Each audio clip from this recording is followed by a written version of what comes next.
गौतम ऋषि और अहिल्या का ये कहानी कल बताई गई थी कि गौतम ऋषि और अहिल्या की बेटी अंजना थी। देवराजन ने अहिल्या के साथ में छल किया था तो उनके पति गौतम ऋषि ने श्राप दे दिया था। थोड़ी शांति और बनाए रखें, अति महान कृपा होगी। तो जिसने गौतम ऋषि के बाग में पहुंचे हैं, पत्थर की शिला पड़ी है, वही अहिल्या पड़ी है। भगवान राम पूछने लगे, बोले गुरुदेव ये बाग तो इतना बड़ा है और इसमें पक्षी भी नजर नहीं आ रहे हैं और ये पत्थर की जो शिला पड़ी ये कौन है? तो विश्वामित्र समझाने लगे, बेटा राम वैसे तो तुम सब कुछ जानते हो, लेकिन फिर भी अगर अनभिज्ञ होकर के पूछ रहे हो तो हम तुम्हें बता रहे हैं कि गौतम ऋषि की पत्नी अहिल्या है। गौतम ऋषि ने अपनी पत्नी अहिल्या को श्राप देकर के पत्थर का बना दिया है, जिसमें ये कहा है, कल कहानी बता दी गई थी। तो भगवान श्री राम को इशारा किया है विश्वामित्र ने कि बेटा राम अहिल्या को तुम्हारे चरणों की रज की जरूरत है। तो कुछ लोग कहते हैं कि अहिल्या के शरीर पे भगवान श्री राम ने अपने पैर का स्पर्श किया है, नहीं किया है। जिस व्यक्ति ने भगवान ने कार्य ऐसे किए हैं, पूरे जीवन काल में मर्यादा पुरुषोत्तम श्री राम ने ऐसा कोई शक्तिशाली कार्य नहीं किया, ऐसा कोई शक्ति का प्रदर्शन नहीं किया जिससे इंसान सीधे सीधे कह देता कि भगवान है। उन्होंने कार्य ऐसे किए, मर्यादा के बंधन में बंध के रहे। भगवान श्री राम ने अहिल्या के शरीर पे अपने पैर का स्पर्श नहीं किया, बल्कि अपने पैरों को जमीन पे फिसलाया है भगवान ने, क्योंकि भगवान राम भी जानते थे कि ये भी कोई मामूली और साधारण औरत नहीं है कि ऋषि की पत्नी है, ऋषि की पत्नी है। भगवान राम ऐसा नहीं कर सकते थे। भगवान राम ने अपने पैर नहीं लगाए अहिल्या के शरीर में जिससे धूल लगी हो, बल्कि भगवान राम ने अहिल्या के शरीर से थोड़ी दूरी पे अपने पैरों को जमीन पे फिसलाया। जब पैर जमीन पे फिसले तब धूल उड़ी, धूल उड़ करके जैसे ही अहिल्या के शरीर पे लगी है तब अहिल्या का उद्धार हुआ है। तो बताया कि विश्वामित्र के कहने पे और ये अहिल्या का उद्धार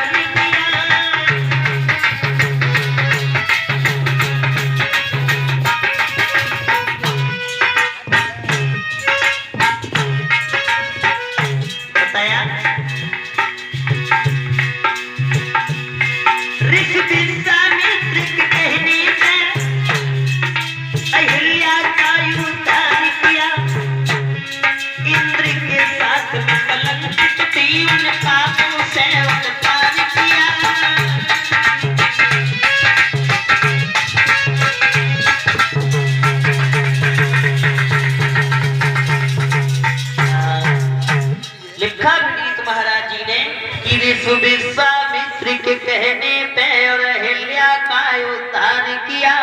इंद्र के साथ में कलंकित थी, उन पापों से उन पार किया। तो जिसने अहिल्या का उद्धार किया है, जैसे ही भगवान के चरणों की रज अहिल्या के शरीर पे लगी है, पुनः सुंदर स्त्री बन गई है।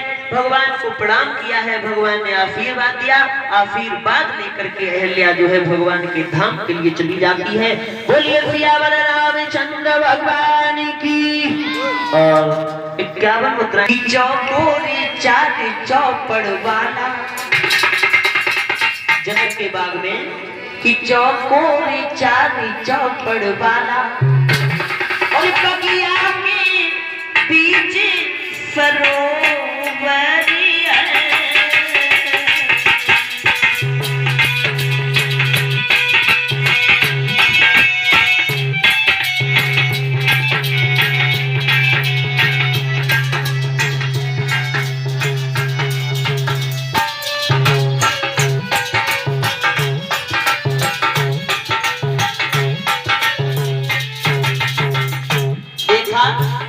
भगवान राम और लक्ष्मण जिसने जनक के फूल बाग में पहुंचे हैं तब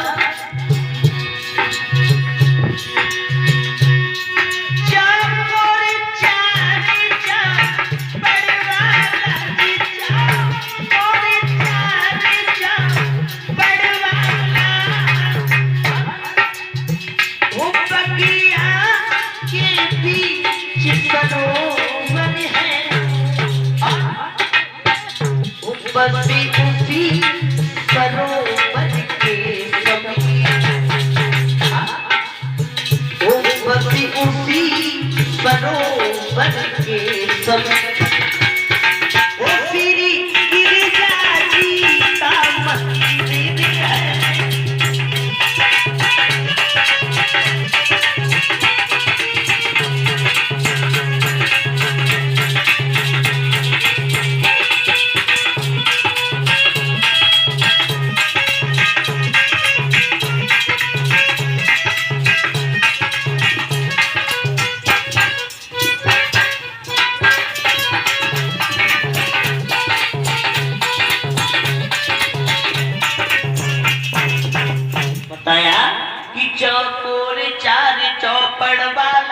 बगिया के बीच सरोवर है और बस उसी सरोवर के समीप श्री गिरिजा जी का मंदिर है। पहुंचे भगवान राम और लखनलाल, जाकर के देखा बड़ा सुंदर बाग है, बाग के बीचों बीच सरोवर है, सरोवर के सामने पे गिरजा मैया का मंदिर है। भगवान राम ने देखा है तो लखन का हाथ पकड़ा है, बिठा लिया है और बाग की सुंदरता को देख रहे हैं। इधर तो भगवान राम और लखनलाल बैठे हैं बाग के बीचों बीच और उधर मैया जानकी जो है वो अपनी सहेलियों को लेकर के चली है फूलबाग की तरफ गिरजा भवानी की पूजा करने के लिए। अब चली आई है मैया जानकी, दूर है, दूर से एक लड़की ने देख लिया है कि बाग में तो बड़े सुंदर सुंदर राजकुमार बैठे। सीता का साथ छोड़ दिया, सीता की सहेली ने भागती हुई राम के पास पहुंच गई। बोले क्या बड़े नीके लग रहे हो, क्या नाम है? दांत कैसे दिखा रहे हैं? क्या नाम है तुम्हारा? क्या नाम है तुम्हारे बाप का? लखनलाल बोले का है, क्यों चिल्ला रही? लड़की बोली देखने में तो बड़ा सुंदर लग रहे हो, क्या नाम है आपका? तो भगवान राम बोले हमारा नाम राम है और हम अयोध्या नरेश महाराज राजा दशरथ के पुत्र हैं, ये हमारे छोटे भाई लखनलाल है। और जैसे ही नाम सुना है कि राम है, ये लखनलाल है, वो लड़की भागी उल्टे पैरों सीता के पास गई। बोली बहन किस्मत खुल गई तेरी। बोले क्यों? बोले सुनता कि सुना सजनी बहना, अरे सुना गुइया, अरे राम पकिया मिया ये सुना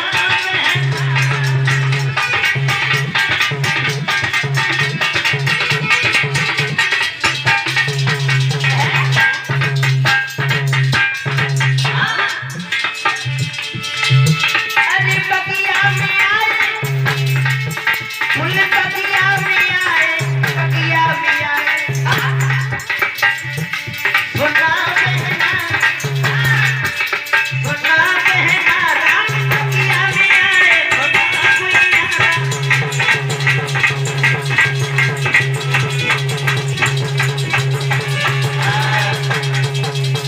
लड़की बोली बहन बाग में महाराज राजा दशरथ के पुत्र राम आए हैं और राम से बेटा सीता ऐसा करना तुम विवाह कर लेना, लेकिन छोटे वाले से मेरी करवा दियो, दो भैया आए। सीता बोली मतलब? बोली बहुत सुंदर आए हैं, चल के तो देखो। सीता का हाथ पकड़ा है उस लड़की ने, लेके गई है। जैसे ही मैया जानकी ने राम को देखा और जैसे ही राम ने सीता को देखा है, राम ने सीता को देखा, सीता ने राम को देखा, कहा ने किसी से कुछ नहीं बोला, कोई नहीं है, नहीं तो भगवान राम बोले और ना ही सीता बोली, केवल देखते रहे। अब देखने से ये ना सोचना कि कुछ हो नहीं पाता है। एक विद्वान कवि ने गजल की लाइन लिखी है कि जहां दो दिलों की मुलाकात होगी जुबां चुप रहेगी मगर बात होगी। ये गीत आप लोगों को शाम को सुनने के लिए मिलेगा, आज नाइट कार्यक्रम है। तो कहे कि जहां दो दिलों की मुलाकात होगी जुबां चुप रहेगी मगर बात होगी। ना ही राम बोले हैं, ना ही लक्ष्मण वो सीता बोली है, लेकिन लिखा गोस्वामी बाबा तुलसीदास जी ने रामचरितमानस में बड़ी सुंदर चौपाई में बोला कोई नहीं है, लेकिन हालात खराब हो गए राम के भी और सीता के भी। भूल गए कि हम कौन है, क्या करने आए थे, सब भूल गए। लिखा है बाबा जी ने मानस में क्या, अरे देख राम छवि सिया मतिया,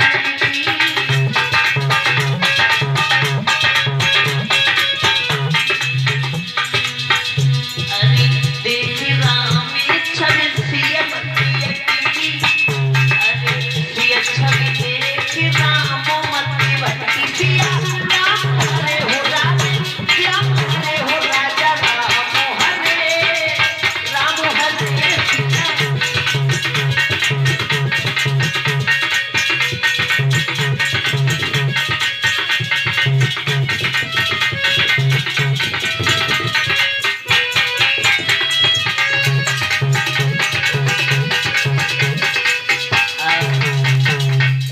दिया बाबा जी ने मानस में कि देख राम छवि सिया मति सी अटकी और फिर छवि देख राम मत हटकी। कहा किसी ने किसी से कुछ नहीं, जैसे ही देखा है तो देखते ही रह गए। राम सीता की आंखों में आंखें डाले, सीता राम की आंखों में आंखें डाले। कह कोई कुछ नहीं रहा, बातें झड़ाझड़ चल रही, झड़ा कैसे बोल कोई नहीं रहा, बातें चल रही।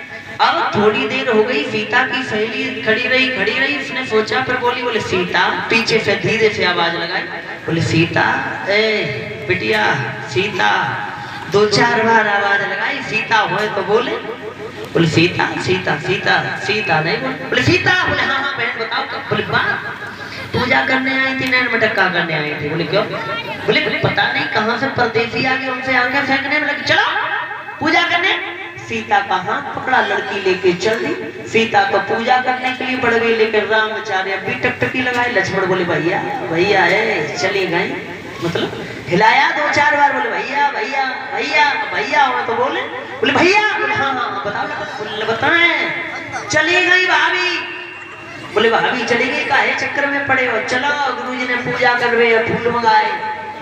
लखन उठे, राम उठे, फूल तोड़े, फूल लेके गए, गुरुदेव को दिए हैं और देकर के गुरुदेव ने संध्या बंदन की है।